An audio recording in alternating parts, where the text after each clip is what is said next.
Hello बच्चों, कैसे हो? उम्मीद करती हूँ कि सब बच्चों ने रीढ़ की हड्डी पाठ पढ़ लिया होगा और आज हम इसके अभ्यास के प्रश्न उत्तर करेंगे। तो रीढ़ की हड्डी तुमने पाठ पढ़ा होगा तो उसमें पता चला होगा कि किस प्रकार से आज के युग में लड़का और लड़की एक समान है, इस बात पर जोर देकर लेखक ने रीढ़ की हड्डी पाठ लिखा है। और इसी से संबंधित अब हम प्रश्न करेंगे, अभ्यास के प्रश्न उत्तर। पहला प्रश्न है, राम स्वरूप और गोपाल प्रसाद बात बात पर एक हमारा जमाना था कहकर अपने समय की तुलना वर्तमान समय से करते हैं। इस प्रकार की तुलना करना कहाँ तक तर्कसंगत है? अर्थात क्या कहा गया है? तर्कसंगत का मतलब होता है कहाँ तक सही है। ठीक है, यानी राम स्वरूप गोपाल प्रसाद से, राम स्वरूप कौन थे? उमा के पिता। और गोपाल कौन थे? गोपाल प्रसाद कौन थे? शंकर के पिता। ठीक है, तो क्या है, जब राम स्वरूप के घर में गोपाल प्रसाद अपने बेटे के साथ आते हैं, अपने बेटे का रिश्ता उमा के साथ तय करने के लिए, तो उस समय राम स्वरूप आपस में गोपाल प्रसाद के साथ क्या बातें करते हैं कि हमारे ज़माने में ऐसा होता था, हमारे ज़माने में ऐसा होता था, ऐसी बातें कर करके वर्तमान समय में, वर्तमान समय से पुरानी बातों के साथ उनको मेल करते हैं। तो ये कहाँ तक तर्कसंगत है, ये पूछा गया है। तो हम कहेंगे ये बिल्कुल भी सही नहीं है, क्योंकि हो सकता है बहुत सारी बातें पुराने ज़माने में सही रही हों, उस समय वो बातें ठीक हों, लेकिन इसका मतलब ये नहीं है कि वर्तमान समय की सारे कार्य, सारी बातें गलत हो सकती हैं। वर्तमान समय के अनुसार, आज के समय के अनुसार हो सकता है वो बातें सही हों और कुछ बातें गलत भी हों। कुछ बातें पुराने समय में भी गलत हो सकती हैं, आज उनमें कुछ ना कुछ विकास आया हो, उनमें कुछ बदलाव आया हो, सही तरीके से किया गया हो, ऐसा भी हो सकता है। इसलिए हर बात को पुराने समय से जोड़ना सही नहीं है। प्रश्न नंबर 2 है, राम स्वरूप का अपनी बेटी को उच्च शिक्षा दिलवाना और विवाह के लिए छिपाना, यह विरोधाभास उनकी किस व्यवस्था को उजागर करता है? अर्थात प्रश्न का अर्थ क्या हुआ कि उच्च शिक्षा दिलवाना यानी ऊंची पढ़ाई कराना, पहले 10वीं कराई, 12वीं कराई, फिर ग्रेजुएशन कराई, ठीक है, बीए कराई मतलब। तो क्या है, और जब विवाह का अवसर आया तो उसे छिपा लेते हैं। यह विरोधाभास है, क्या है मतलब, एक तरफ तो बेटी को पढ़ाना चाहते हैं और दूसरी तरफ जब गोपाल प्रसाद ये चाहते हैं कि हमें बहू ऐसी चाहिए कि जो ज़्यादा पढ़ी लिखी न हो। क्यों? क्यों ऐसा कहा? क्योंकि उनका मानना ये था कि ज़्यादा पढ़ी लिखी जो लड़कियां होती हैं, अंग्रेजी के अखबार पढ़ती हैं, अपने आप को फिर पॉलिटिक्स की बातें करती हैं, काम काज घर का कोई करती नहीं है और अपने आप को ज़्यादा सुपीरियर दिखाती हैं। तो इसलिए वो ज़्यादा पढ़ी लिखी लड़की यानी बहू वो अपने घर की नहीं बनाना चाहते हैं।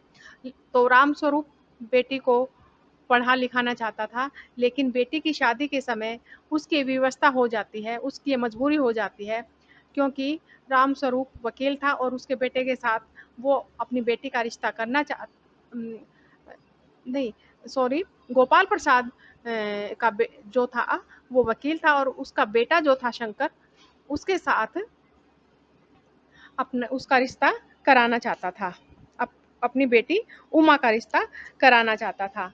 तो इस प्रकार से क्या है, लेकिन वो ये चाहते थे कि उनकी जो बहू आए वो ज़्यादा पढ़ी लिखी न हो।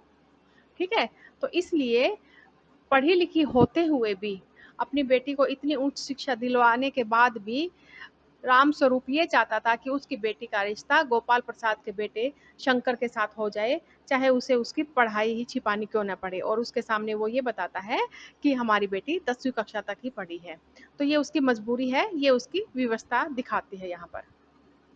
अपनी बेटी का रिश्ता, अगला प्रश्न है, प्रश्न नंबर 3, अपनी बेटी का रिश्ता तय करने के लिए राम स्वरूप उमा से जिस प्रकार के व्यवहार की अपेक्षा कर रहे हैं वो उचित क्यों नहीं है? प्रश्न एक बार फिर से देखो, अपनी बेटी का रिश्ता तय करने के लिए राम स्वरूप उमा से जिस प्रकार का व्यवहार की अपेक्षा कर रहे हैं वो उचित क्यों नहीं है? राम स्वरूप कौन है? उमा के पिता हैं। तो जब वो अपनी बेटी का रिश्ता तय करते हैं और गोपाल प्रसाद और शंकर जब उसे देखने के लिए राम स्वरूप के घर में आते हैं, तो वो ये चाहते हैं कि जो भी गोपाल प्रसाद और उसका बेटा आए तो जो भी बातें वो उससे पूछे उसका उमा उनके अनुसार ही सही सही जवाब दे, चाहे वो गलत ही बात क्यों न हो, चाहे वो शिक्षा संबंधी बात ऐसी क्यों न हो कि उसने कम पढ़ाई की है, वो घर के सारे काम काज कर लेगी, वह उसके अनुसार चलेगी, उसके कहने पर वो अपनी बेटी को संगीत में और गायन में भी उसकी रुचि है ये भी दिखाते हैं और उससे एक गीत भी गवाते हैं। और इसके साथ साथ क्या है, वो वही चाहते हैं कि जो गोपाल प्रसाद अपनी बहू की उम्मीद जो उनकी उनसे वो चाहते हैं। तो ये उचित इसलिए नहीं है क्योंकि एक तो अपनी बेटी को पहले तो खूब पढ़ाया लिखा है, लेकिन उसके पश्चात जो वो चाहे वैसे ही व्यवहार के अनुसार वो ढल जाए, उसी के अनुसार वो जो पूछे उसी के अनुसार वो बातें करे, ऐसा सही नहीं है। क्योंकि हो सकता है अगला आने वाला बंदा जिस प्रकार से गोपाल प्रसाद था और शंकर था उनका व्यवहार अच्छा नहीं था, लेकिन इसका मतलब ये नहीं है कि वो जैसा व्यवहार उसके साथ करे वो उनका सही सही जवाब दे। प्रश्न नंबर 4 है, गोपाल प्रसाद विवाह को बिजनेस मानते हैं और राम स्वरूप अपनी बेटी की उच्च शिक्षा छिपाते हैं, क्या आप मानते हैं कि दोनों ही समान रूप से अपराधी हैं? अपने विचार रखें। दो बातें पूछी गई हैं इसमें। एक तो ये कि गोपाल प्रसाद विवाह को बिजनेस मानते हैं। कैसे मानते हैं कि सबसे पहले जैसे ही आए वो आते हैं बात बातों में कहते हैं कि ये विवाह तो आज के समय में बिजनेस है, एक व्यापार है, यानी लेन देन दहेज के बारे में बताना चाहते थे वो ऐसा कहकर कि चाहे लड़की कितनी ही पढ़ी लिखी क्यों न हो, गुणी क्यों न हो, और लड़का चाहे कितना ही निकम्मा या आवारा घूमने वाला या बेवकूफ़ या किसी भी तरह का क्यों न हो, लेकिन दहेज तो लड़की वालों को देना ही पड़ता है। उनका व्यवहार से उनकी बातों से ये बात सामने आती है, ठीक है। और दूसरी ओर राम स्वरूप अपनी बेटी को इतना पढ़ा लिखा कर भी मजबूर और विवश हो जाता है और अपनी बेटी को मैट्रिक पास यानी 10वीं पास ही बताता है। तो हम मानते हैं कि उनका इस प्रकार से अपनी बेटी की शिक्षा को छुपाना और जो वह चाहे उसके अनुसार ही जवाब देना और गोपाल प्रसाद का विवाह को एक व्यापार और बिजनेस के रूप में देखना और बताना, ये दोनों ही अपराधी के रूप में है। हमारे विचार में दोनों अलग अलग तरीके से अपराधी हैं। प्रश्न नंबर 5, आपके लाडले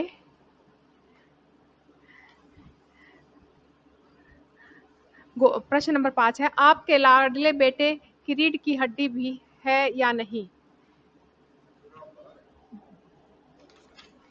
उमा इस कथन के माध्यम से शंकर की किस कमियों की ओर संकेत करना चाहती है?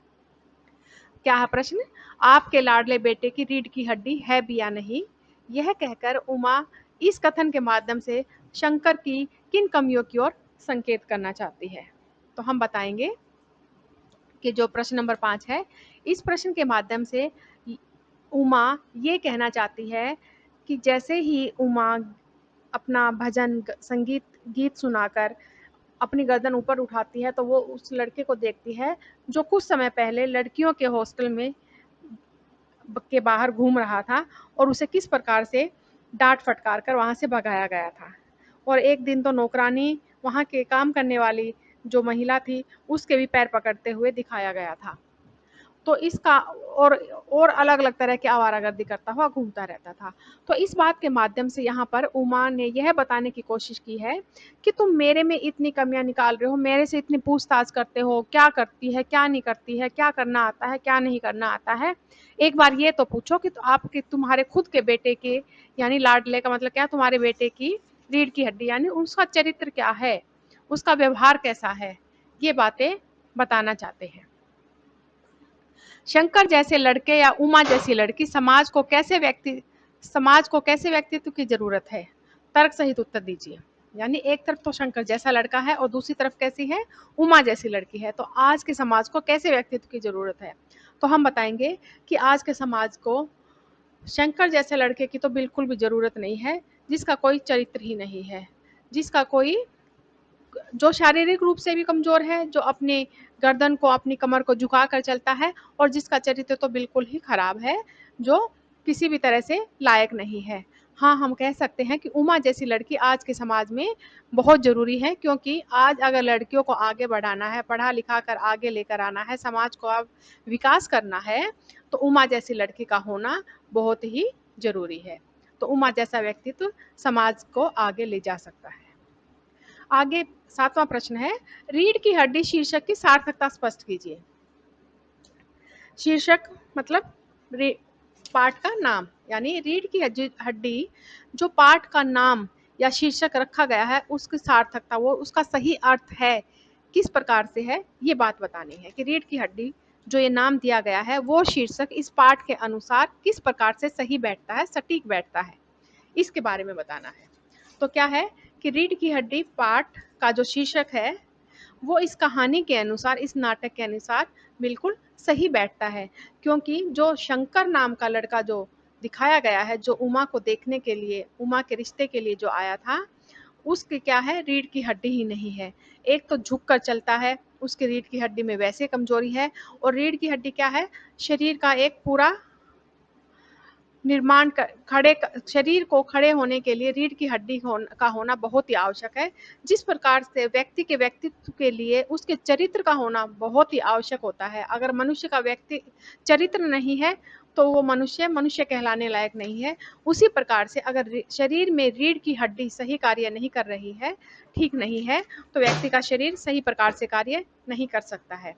तो किस प्रकार से शंकर का न तो कोई चरित्र है, न ही वो सही ढंग से खड़ा हो पाता है, न ही कोई सही ढंग से चल पाता है, इसलिए रीढ़ की हड्डी पाठ जो शीर्षक दिया गया है वो इस कहानी के अनुसार बिल्कुल सही बैठता है। अगला प्रश्न है प्रश्न नंबर 8, कथा वस्तु के आधार पर आप किसे एकांकी का मुख्य पात्र मानते हैं और क्यों? तो हम कहेंगे कि कथा वस्तु के आधार पर हम मुख्य पात्र उमा को मानते हैं, क्योंकि मुख्य पात्र वो होता है जिसके इर्द गिर्द पूरी कहानी घूमती है, जिसके माध्यम से, जिस पात्र के माध्यम से लेखक हमें कोई संदेश देना चाहते हैं, हमें कुछ बताना चाहते हैं। तो उमा एक ऐसा चरित्र है कि जो उमा के चरित्र के माध्यम से, उमा के माध्यम से लेखक हमें यह बताना चाहते हैं कि समाज को आगे ले जाने में, राष्ट्र को आगे ले जाने में आजकल कैसी लड़कियों की जरूरत है, कैसे व्यक्तित्व की जरूरत है, और इसमें उमा का चरित्र पूरी तरह से सही बैठता है, फिट बैठता है। इस प्रकार से हम यह कह सकते हैं कि उमा इस कहानी की मुख्य पात्र है। ठीक है। इसके बाद है प्रश्न नंबर 9, एकांकी के आधार पर राम स्वरूप और गोपाल प्रसाद की चारित्रिक विशेषताएं बताएं। हम बताएंगे कि एकांकी के आधार पर राम स्वरूप कौन है, उमा का पिता, और गोपाल प्रसाद शंकर का पिता है। इनके चरित्र की विशेषताएं बतानी है। तो सबसे पहले हम राम स्वरूप की बताएंगे।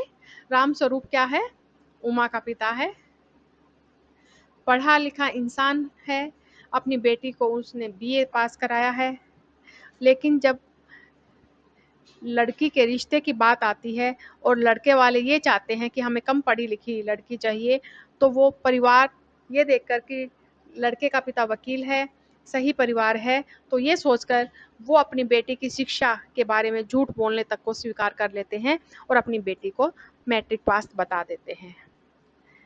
एक तो ये कि वो मौके के अनुसार अपने चरित्र को बदल लेते हैं, इसके अनुसार तो ये बात हुई। दूसरा ये कि वो थोड़े चिड़चिड़े किस्म के व्यक्ति हैं, क्योंकि जिस प्रकार से वो अपने नौकर से बात कर रहे थे उसके हिसाब से ये लगता है कि वो बहुत जल्दी चिढ़ जाते हैं, क्रोधित हो जाते हैं। फिर क्या है कि राम स्वरूप ऐसे व्यक्ति हैं जो अपनी बेटी से वो सब करवाते हैं रिश्ते पक्का करने के समय कि जो उचित नहीं है, वो भी कि किस प्रकार से जो भी गोपाल प्रसाद बोले या शंकर पूछे उनके अनुसार सही सही जवाब देना है, चाहे वो बात सही हो चाहे न हो। तो इस प्रकार इनके चरित्र की ये सारी बातें आ जाएंगी। दूसरी तरफ क्या है, गोपाल प्रसाद। हम बताएंगे गोपाल प्रसाद एक ऐसा चरित्र है जो लड़कियों को ज़्यादा पढ़ा लिखा बिल्कुल भी पसंद नहीं करता है। ऐसा व्यक्ति है जो आज भी ये चाहता है कि घर की बागडोर सिर्फ पुरुषों के हाथ में ही रहे, स्त्रियां उनके नीचे ही दब कर रहें। वो पढ़ी लिखी भी नहीं होनी चाहिए, घरेलू काम काज करने वाली, और उन पुरुषों के अधीन होकर रहें। इसके साथ साथ वो उमा में इतनी सारी कमियां निकालता है या उससे अलग अलग बातें पूछता है, वो क्या करती है क्या नहीं करती है, क्या उसे करना आता है या नहीं करना आता है, चाहे उसका बेटा कैसा ही भी हो, लेकिन उसे बहू वो अब उसके अनुसार अच्छी चाहिए। ठीक है। विवाह को वो एक बिजनेस की तरह मानता है, एक व्यापार की तरह मानता है। दो परिवारों का संबंध न मानकर वो पैसों के लेन देन में ज्यादा विश्वास करता है। इस प्रकार से हम राम स्वरूप और गोपाल प्रसाद के चरित्र की विशेषताएं बताएंगे। अगला प्रश्न है प्रश्न नंबर 10। इस एकांकी का उद्देश्य क्या है, लिखिए। हम बताएंगे। इस एकांकी का उद्देश्य है लेखक उमा के माध्यम से समाज में स्त्रियों की और लड़कियों की स्थिति बताना चाहते हैं, और जो स्त्री और लड़कियों की स्थिति गिरी हुई है उसे ऊपर उठाकर समाज को आगे बढ़ाना चाहते हैं, पढ़ाना चाहते हैं लड़कियों को। लेकिन इसका मतलब ये नहीं है कि पढ़ी लिखी लड़की को भी 10वीं पास बताकर वो उनके व्यक्तित्व को नीचे गिराए। वो उमा जैसी व्यक्तित्व की लड़कियों को लाकर समाज में एक मिसाल कायम करना चाहते हैं, और ये बताना चाहते हैं अगर देश और राष्ट्र, समाज, परिवार सबको अगर आगे बढ़ना है तो लड़कियों का भी शिक्षित होना अत्यंत आवश्यक है। तो उमा के माध्यम से वो इस एकांकी में यही बताना चाहते हैं। अगला प्रश्न है, समाज में महिलाओं को उचित गरिमा दिलाने हेतु आप कौन कौन से प्रयास कर रहे हैं। हमारे बारे में हमसे पूछा कि हम कौन कौन से प्रयास कर रहे हैं। तो हम कहेंगे कि समाज में महिलाओं को उचित गरिमा यानी उचित स्थान दिलाने के लिए, इज्जत दिलाने के लिए हम बहुत सारे प्रयास कर रहे हैं। अपने आसपास की सभी लड़कियों को पढ़ने के लिए प्रेरित कर रहे हैं, अपने घर की लड़कियों को पढ़ा रहे हैं, लड़के और लड़कियों में एक समान हैं, जो भेदभाव है वो मिटाने की कोशिश कर रहे हैं। सरकार जो लड़की बचाओ लड़की पढ़ाओ जो कानून बना रही है उसमें ये सब इन सब में सहयोग देकर हम राष्ट्र की सेवा कर सकते हैं। और आसपास लड़कियों और औरतों के ऊपर अगर कोई अत्याचार हो रहा है तो उनके खिलाफ आवाज उठाकर हम महिलाओं को उचित सम्मान दिला सकते हैं। तो ये था हमारा आज का पाठ, उसके प्रश्न उत्तर, रीढ़ की हड्डी। उम्मीद करती हूँ कि सब बच्चों को समझ में आ गया होगा। और आज ये जो प्रश्न मैंने समझाए हैं सब बच्चे अपनी कॉपी में लिखेंगे उद्देश्य सहित। जो ये 11 प्रश्न हैं सभी के सभी अपनी कॉपी में लिखेंगे। इसके साथ साथ सब बच्चे अपना काम समय पर हर रोज का कार्य हर रोज करेंगे, और कॉपी पूरी होने के बाद चेक भी करेंगे हम। तो इसलिए अपना कार्य सब बच्चे समय पर और साफ साफ लिखेंगे बेटा। कोई बच्चा कटिंग नहीं करेगा और कोई जल्दबाजी में भागता भागता से, राइटिंग साफ सुथरी और अच्छी होनी चाहिए। तो आज का हमारा कार्य, आज का हमारा पाठ यहीं पर समाप्त होता है। धन्यवाद।